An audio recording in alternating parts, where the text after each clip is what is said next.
बिस्मिल्लाहिर्रहमानिर्रहीम। अस्सलाम वालेकुम।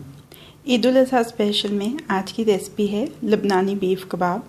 इससे पहले कि रेसिपी बनाने का आगाज़ करें, अगर आपने अभी तक मेरे चैनल को सब्सक्राइब नहीं किया है तो इस वीडियो के नीचे दिए गए सब्सक्रिप्शन के लाल बटन को क्लिक करके मेरे चैनल को सब्सक्राइब कर लीजिए और साथ दिए गए बेल आइकन के बटन को भी क्लिक कर लीजिए ताकि हर नई आने वाली रेसिपी का अलर्ट आपको मिल सके।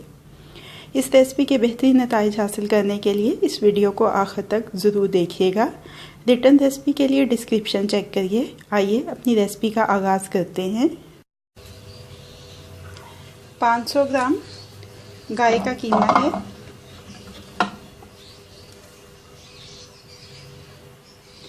1 प्याली बारीक कटा हुआ प्याज, 1 चाय का चम्मच लहसुन का पेस्ट, दालचीनी का पाउडर 1 चाय का चम्मच, काली मिर्च का पाउडर 1 चाय का चम्मच, सफ़ेद मिर्च आधा चाय का चम्मच, लाल मिर्च का पाउडर 1 चाय का चम्मच, नमक हस्बे ज़ायका,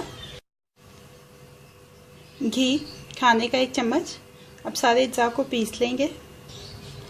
तमाम अज्जा पीस चुके हैं। अब इसमें शामिल कर देना है आधी प्याली पार्सले बारीक कटा हुआ और इसको भी इसमें मिक्स कर लेना है। ये देखें तमाम अज्जा मिक्स हो चुके हैं। अब इसको एक बाउल में निकाल लेना और निकाल के आधे घंटे के लिए फ्रिज में रख देना है। हाथ पे तेल लगा लेंगे, सीख लेंगे और ये देखें ये कीमा लेंगे कुछ,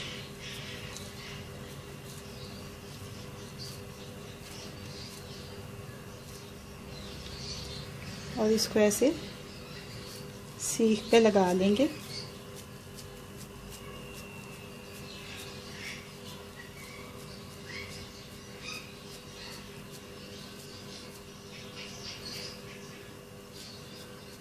ये देखें ऐसे ही सारे कबाब सीखों पे लगा देंगे। मैं ये कबाब बारबेक्यू कर रही हूँ। आप इनको पैन फ्राई भी कर सकते हैं या ओवन में बेक भी कर सकते हैं। ये कबाब तैयार हो चुका है, इसको निकाल लेते हैं। ज़्यादा देर नहीं आपने इनको पकाना है वरना ये बिल्कुल खुश्क से हो जाएंगे। लबनानी बीफ कबाब को डिश आउट कर लिया है। अब ये रेडी टू सर्व हैं। रेसिपी आपको कैसी लगी फीडबैक ज़रूर दीजिएगा। अगर आपको मेरी रेसिपी पसंद आई है तो इसको लाइक और शेयर भी कीजिएगा। ईद उल अज़हा स्पेशल में मज़ीद झटपट बन जाने वाली मज़ेदार रेसिपीज़ जानने के लिए मेरे चैनल को देखते रहिए।